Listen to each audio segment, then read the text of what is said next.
সমাজে কিছু ব্যক্তি যারা সুদ খায়, এরকম কিছু ব্যক্তি আছে যারা মসজিদ পরিচালনা কমিটিতে যুক্ত থাকে, এদের বিষয়ে কি বলবেন? নতুন বাংলাদেশে অন্তত আপনাদের একটা সংস্কার করা দরকার, আমাদের একটা সংস্কার করা দরকার।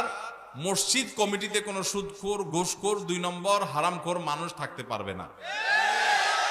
আল্লাহর ঘর পরিচালনা করবেন কারা? আল্লাহ কোরআনে কারিমে বলেছেন, ইন্নামা ইয়ামুরু মাসাজিদাল্লাহি মান আমানা বিল্লাহি ওয়াল ইয়াউমিল আখির ওয়া আকামাস সালাহ ওয়া আতাজ যাকাত ওয়া লাম ইয়াখশা ইল্লাল্লাহ। আল্লাহর ঘর আবাদ করবে যাদের মধ্যে ঈমান আছে, যারা নামাজ কায়েম করে, যারা যাকাত আদায় করে, যারা আল্লাহ ছাড়া কাউকে পরোয়া করে না, মুত্তাকি পরেজগাররা। এখন মাংসপেশি দেখে, বাহুর জোট দেখে, টাকার জোট দেখে মসজিদ কমিটির সদস্য করা ঠিক না। এই জায়গা থেকে আমাদের বের হয়ে আসতে হবে। তবে হ্যাঁ, আমাদের অনেক কমিটির ভাইরা আছেন যারা হয়তো নিজেরা সঠিক পথে ছিলেন না, মসজিদের সংস্রবে আসার পর, দায়িত্ব পাওয়ার পর তারা নিজেদের পরিবর্তন করেছেন। তাদেরকে অবশ্যই আমরা সাধুবাদ জানাবো এবং মাথার উপরে তুলে রাখবো। এবং যারা এখনো সংশোধন হন নাই তাদেরকেও আমরা বলবো, আপনারা সংশোধন হয়ে যান, পরিবর্তন তো করার দরকার নাই।